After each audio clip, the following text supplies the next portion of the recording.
నమస్తే, welcome to social post. నేను మీ మాధురి. సమర్పణ అనేటప్పటికీ సంతర్పణ అని అనుకుంటున్నారేమో తెలియదు. పులిహోర, పొంగలి ఇవన్నీ ఏది తోస్తే అది భగవంతుడికి నిజంగా సమర్పిస్తారు. సంతోషం. కాకపోతే అసలు సమర్పణ అంటే ఏంటి? ఏం సమర్పించాలి? ఏం సమర్పిస్తే మనకి స్థితప్రజ్ఞత అనేది వస్తుంది? ఎలా సమర్పించాలి? ఎందుకు సమర్పించాలి? డీటెయిల్గా చెప్పడానికి మనతో పాటు ఉన్నారు లలితేంద్రనాథ్ గారు. నమస్తే సార్. నమస్తే అండి. భగవంతుడికి సమర్పించాలి అంటూ ఉంటారు. అంటే సమర్పణ అనేది మనకి ఎలా ఉంటుందంటే, నాకు ఇది వస్తే నీకు హుండీలో నాకు 100 కోట్లు వస్తే నీకు 1 కోటి రూపాయలు ఇచ్చేస్తా, లేదు నాకు 10th క్లాస్ ఫస్ట్ క్లాస్ వస్తే కొబ్బరికాయ కొడతా, ఇలాంటి సమర్పణ ఉంటుంది. అసలు భగవంతుడికి సమర్పించాల్సింది ఏంటి? ముందు అసలు భగవంతుణ్ణి 3 స్టేజ్ల్లో తెలుసుకుంటారు. అంటే మొట్టమొదటి దశ ఏంటంటే, భగవంతుడు విగ్రహ రూపంలో ఉన్నాడు. సో భగవంతుడు మనల్ని ఆ విగ్రహ రూపంలో నుంచి చూస్తూ ఉంటాడు. కాబట్టి నీ కష్టాలు ఏమన్నా ఉంటే భగవంతుడికి చెప్పు, భగవంతుడు తీరుస్తాడు. అందుకని చెప్పేసి ఏదైనా సరే భగవంతుడికి ఒక కృతజ్ఞతాభావం. ఇప్పుడు మనం ప్రతి వాళ్ళకి ఏంటి, ఒక చిన్న హెల్ప్ చేస్తేనే మనం ఏమంటున్నాం? థ్యాంక్స్ అంటున్నాం. మరి భగవంతుడు మనకి ఎంత ఇస్తున్నాడు? టైంకి వర్షం పడకపోతే, టైంకి సరిగ్గా ఎండ రాకపోతే, టైంకి సరిగ్గా మంచు కురవకపోతే మనకి పంట రాదు. అంటే మనం రోజు 3 పూట్ల ఈ పొట్టకి ఎన్నిసార్లైనా ఆకలేస్తుంది. రోజుకు 3 పూట్ల తిండి తినాలంటే భగవంతుడు ఇస్తేనేగా మనం తినేది. అవును. ప్రకృతి సహకరిస్తూనేగా మనం తింటుంది. మరి ఏదో ఒక చిన్న సహాయం చేసిన వాడికి మీరు థ్యాంక్స్ చెప్తున్నప్పుడు, మనకి ఇంత ఇస్తున్న భగవంతుడికి మనం కృతజ్ఞత చెప్పాలా వద్దా? కృతజ్ఞత అనేది ఎలా ఉండాలి? కృతజ్ఞత చెప్పాలా వద్దా? ఇవి చెప్పాలి కదా. అందుకని చెప్పేసి మనకేంటంటే, ఇప్పుడు భగవంతుడు విగ్రహ రూపంలో ఉన్నాడు కాబట్టి నువ్వు తినేది ఏదైనా సరే ముందు భగవంతుడికి అర్పించినట్టుగా మానసికంగా ఒక మానసిక భావనతో భగవంతుడికి అర్పించి తర్వాత నువ్వు తీసుకో. అప్పుడు నీకు అది ఒక ప్రసాదంగా ఉంటుంది అనేసి మనకి చెప్తారనమాట. అయితే దానికి నువ్వు ఖచ్చితంగా పులిహారే చేయాలి, లడ్డూలే చేయాలి, గారెలే చేయాలి, పాయసమే చేయాలి, పాయసంలో జీడిపప్పులు వేయాలి, జీడిపప్పులో నెయ్యి ఉండాలి, ఇన్ని రికమెండేషన్స్ ఎవరు చెప్పలేదు. ఓకే. ఇదేంటంటే ఎలాగూ తినేది మనమే కదా, అందుకని చెప్పేసి మన కోసం మనం చేసుకుంటాము. చేసుకుని మేము ఇవాళ దేవుడికి ఇన్ని రకాలు పెట్టాము. అసలు అన్ని రకాలు తింటే నిజంగా ఎవరి పొట్టైనా పగిలిపోద్ది. అవునా? సో ఈ పెట్టే అంటే భగవంతుడికి మనం చూపించాల్సింది అంతరంగంలో నుంచి కృతజ్ఞత అనేది మనం చూపించాలి. దానికి పేరే ఈ నైవేద్యం. ఏదైనా సరే, ఏదైనా మీరు భక్తితో సమర్పించేది, అది పుష్పం అయినా ఏదైనా. ఇప్పుడు వినాయకుడు ఏమంటారు? గరికె చాలు నాకు అంటారు, గడ్డి పోచ సమర్పించినా చాలు అంటారు. భగవంతుడు అది కోరుకుంటున్నారు. నువ్వు ప్రేమతో పెట్టు.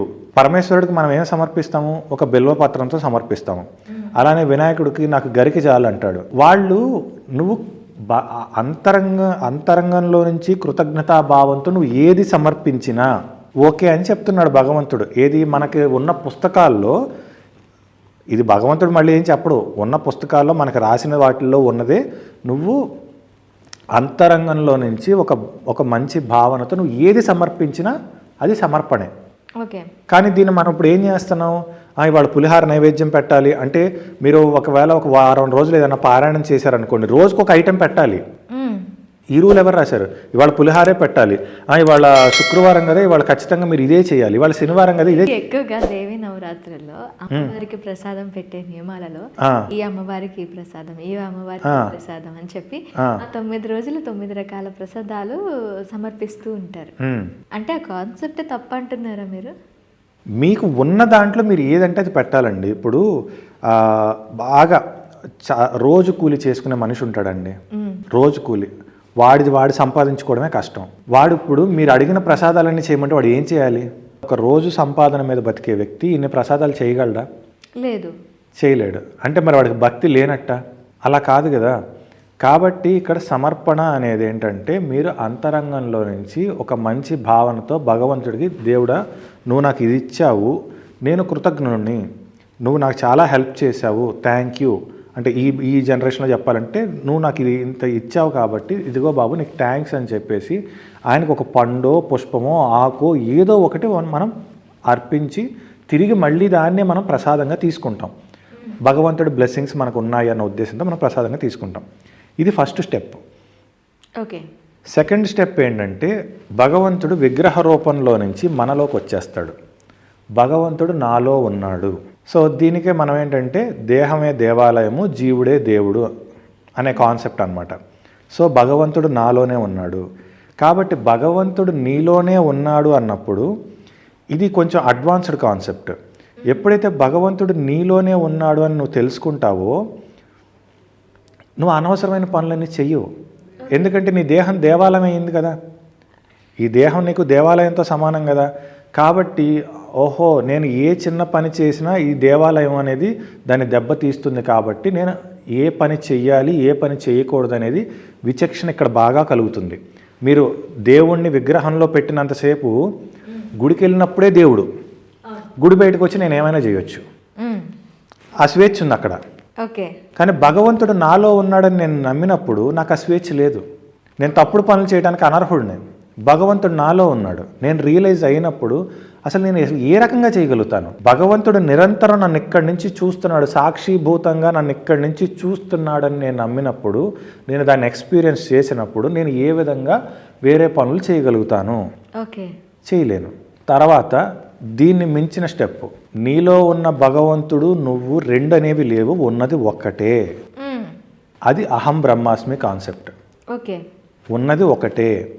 ఆ ఉన్నది ఒకటే అనే స్థితికి వెళ్ళినప్పుడు ఏంటంటే వాడు ఇక ఏదైనా ఇవ్వటమే ఉంటుంది, ఏదైనా ఇవ్వటమే ఉంటుంది. సో ఇలా భగవంతుడిని మనం ఇలా డిఫరెంట్ స్టేజెస్లో చూస్తాం. మీరు అడిగిన కాన్సెప్ట్ ఏంటి? ఫస్ట్ స్టేజే ఏది? సమర్పణ అనేది. ఆ సమర్పణలో మనం పువ్వు పుష్పం ఇలాంటి సమర్పణ కన్నా కూడా నిన్ను నువ్వు సమర్పించుకుంటే నువ్వు సెకండ్ స్టేజ్కి వస్తావు. ఓకే. పువ్వు పుష్పం కన్నా నిన్ను నువ్వు సమర్పించుకో. ఏంటి నిన్ను నువ్వు సమర్పించుకోవడం అంటే ఏంటి? తనను తాను అర్పించుకోవడం అంటే ఏంటి? దాన్ని శరణాగతి అంటారు. ఓకే. అంటే మనం రోజు వాడుక భాషలో మాట్లాడే పదాలే. శివుడు ఆజ్ఞ లేనిదే చేమైనా కుట్టదు, అవునా? అవును. శివుడాజ్ఞ లేనిదే చేమైనా కుట్టదు అన్నప్పుడు నీ జీవితంలో నీకు ఏది జరిగినా అది శివుడాజ్ఞ చేతే జరుగుతుందన్న విషయం నీకు ఎందుకు గుర్తుండదు? కష్టం వస్తేనేమో భగవంతుడా నువ్వు నాకే ఈ కష్టం ఇచ్చావు, నాకు ఎందుకు ఇచ్చావు, నువ్వు నేనేం పాపం చేశాను అంటే ఇక్కడ మళ్ళీ నువ్వు పాపం చేసావురా, ఏదో జన్మలో ఏదో పాపం చేసావు కాబట్టి దేవుడు నీకు శిక్ష చేశాడురా అని మాట్లాడతారు. తప్పది.